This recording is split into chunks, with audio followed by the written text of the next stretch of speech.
দেওয়া হয়নি এবং অদ্ভুতভাবে অপমান করা হয়েছে, প্রচন্ড অপমান করা হয়েছে। আপনারা জানেন যাত্রা শিল্পীদের এই যারা কিনা জায়ান্ট বলছেন, তারা নিজেদের এত কিছু হনু মনে করেছিলেন, তারা যাত্রা শিল্পীদের এইভাবে আমাদের মতো সিনেমার পর্দায় বা আমাদের মতো সিরিয়ালের পর্দায় তারা রেগুলার আসেন না। তাদেরকে বলেছে যা যা যা যা শ্মশানের পেতনিরা, তোরা যা যা যা যা। কি অপমান তাদের! আমি নাম করে বলে দিতে পারি, তারা সব যাত্রার যে ইউনিয়ন, এখন থেকে কোনো ইউনিয়ন থাকবে না। নো ইউনিয়ন করে বামফ্রন্ট সরকার শেষ করে দিয়েছিল আমাদের শিল্প সম্পদ। কোনো ইউনিয়ন।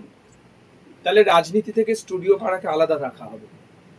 ন্যাচারালি রাজনীতিতে আমাদের ভারতীয় জনতা পার্টিতে কোনো ইউনিয়ন নেই, আমরা শুধু উন্নয়ন বুঝি। একটা প্রশ্ন আসছে দিদি, ফেডারেশনের দায়িত্ব কে সামলাবেন তোমাদের মধ্যে? ফেডারেশনের মেয়াদও শেষ হয়ে গেছে, গত বছরই শেষ হয়ে গেছে। দায়িত্ব কে থাকবে সেটা আমরা ভেবে দেখি। কোথায় কি ফেডারেশনে তো এত ঘুঘুর বাসা, এত ফোপড়া, সেটাকে আমরা জানি না। 27টা গিল্ড আছে। এই যে সাপ্লায়াররা অনেক বেড়ে গেছে, অনেক সাপ্লাই বেড়ে গেছে, সাপ্লায়ার মানে নিয়ে তাদেরকে না কোনো এজেন্সি এখানে হবে না, কোনো এজেন্সি না। গণতান্ত্রিক পদ্ধতিতে কোনো 20% 10% নেই, কোনো পার্সেন্টেজ নেই, নো কমিশন। ইভেন ম্যাম দিদি একটা প্রশ্ন আমরা করে একটু মিডিয়া বাইকটা প্রোডিউসারদের ব্যাপার, প্রোডিউসাররা বুঝবে। দিদি একটা কথা, যে কর্মসংস্থানে নারী সুরক্ষা, এটা নিয়ে আবার বহু বছর ধরে মি টু মুভমেন্ট চলছে এবং সম্প্রতিও আমরা দেখতে পাচ্ছি অনেক শিল্পীরাই যেটা বলছেন যে মহিলারা এবং পুরুষেরাও সুরক্ষাটা নেই এখানে সেইভাবে কাজ পেতে গেলে। অনেক সুরক্ষা দরকার, শুধু মহিলারা সুরক্ষিত নয়। কিন্তু দিদি তুমি নিজে রাহুলের বাড়ি গিয়েছিলে, তুমি তো জানো, বলবেন এটা নিয়ে? হ্যাঁ, রাহুলটা বলুন, কি করবেন বা এরপরে পরবর্তী পদক্ষেপ কি ভাবছেন ফাইল কি খোলা হবে? রাহুলের ফাইল নিশ্চয়ই খোলা হবে। ও তো জাস্টিসই পেল না, ওর বাড়ির লোক তো কিছুই পেল না। প্রোডিউসাররা কোথায়? এবং যারা এই সমস্ত পলিসিগুলো সাজান, যেখান থেকে অন্য স্টেটে গেলে কাদের থেকে পারমিশন নিতে হবে, সুরক্ষার দায় কাদের, সেসব কিছুই হয়নি। এই যেন পাড়ার ক্লাব, এই চল রে একটু পিকনিক খেলে আসি, তা তো নয়। এটা সিনেমা, এটা সিরিয়াল, এটার মধ্যে অনেক অনেক মানুষের মাথার ঘাম পায়ে ফেলা পরিশ্রম আছে। এটা এরকম নয়। রাহুলের পরিবার কি পেল তার জন্য আমাদের সচেষ্ট হতে হবে এবং আমাদের একটা মিনিমাল প্রোটেকশন দিতে হবে। এখানে অঞ্জন বলে একজন আমার প্রোডাকশন ম্যানেজার ছিলেন, তিনি নৌকা ধরেছিলেন নিচে, যে কোনো দিন তার সাপ্লাই, তার পাটা, মানে সেই সময় সাপ্লাই তার পা বেঁধে যেতে পারত, তার অনেক কিছু হতে পারত। তখনকার দিনে এইরকম সিস্টেম ছিল। কোনো সুরক্ষার কোনো জায়গা নেই। সুরক্ষার জায়গা কোথায়?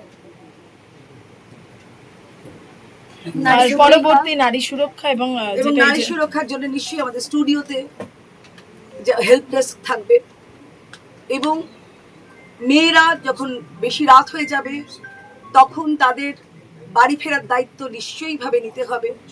অনেক দূর দূর তাদের বাড়ি, সেই ব্যাপারে ওই জব করে ইন্দ্রপুরীর সামনে ছেড়ে দিল কিংবা টেকনিশিয়ানদের সামনে ছেড়ে দিল, ওইখান থেকে আপনারা ব্যবস্থা করে নেবেন। না না না না, তাদের একদম যাদের যেখানে বাড়ি তাদের ডাকবেন না, রাত হয়ে গেলে তাদের ডাকবেন না। এবার থেকে আরেকটা জিনিস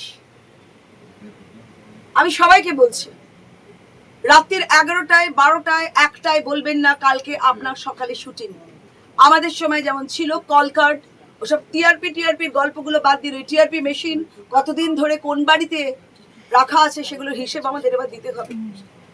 টিআরপিটা কি, ওই মেশিনটা কোথায় কোথায় রাখা আছে, কোন বাড়িতে রাখা আছে, কোন বাড়িতে কত বছর ধরে রাখা রয়েছে, একই পরিচারক পরিচারিকা বা বাড়ির বৃদ্ধ মানুষরা তারা দেখেন। ওই টিআরপিটা কি?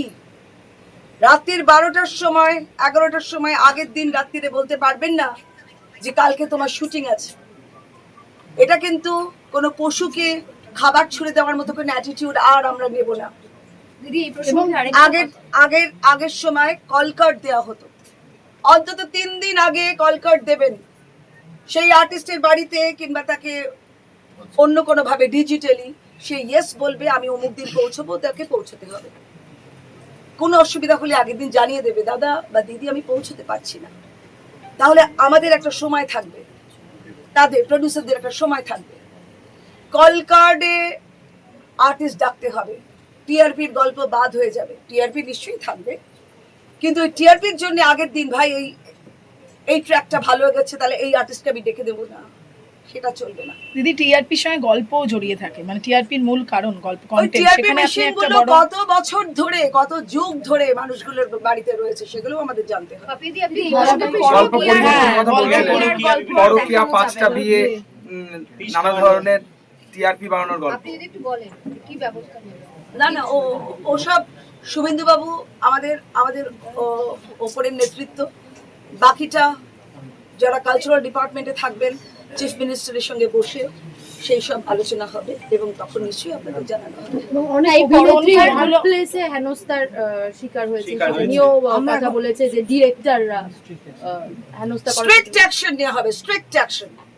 ডিরেক্টররা গোলমাল করবেন, প্রডিউসাররা গোলমাল করবেন, আনহোলি ব্যাপার স্যাপার করবেন। আমি গঙ্গা জল ছড়িয়ে ঢুকেছি, আমি স্যান্টিফাই করেছি, পবিত্র করেছি। আমি এবং আপনারা সবাই পবিত্র আগে রাখতে হবে নিজেদের, তারপরে এরকম একটা কাজ হবে। কারণ আপনারা ঢুকে পড়ছেন মানুষের মনের গভীরে, মানুষের অন্দরে, সেখানে কোনো অপবিত্রতা থাকতে পারে না। থ্যাংক ইউ দিদি, থ্যাংক ইউ।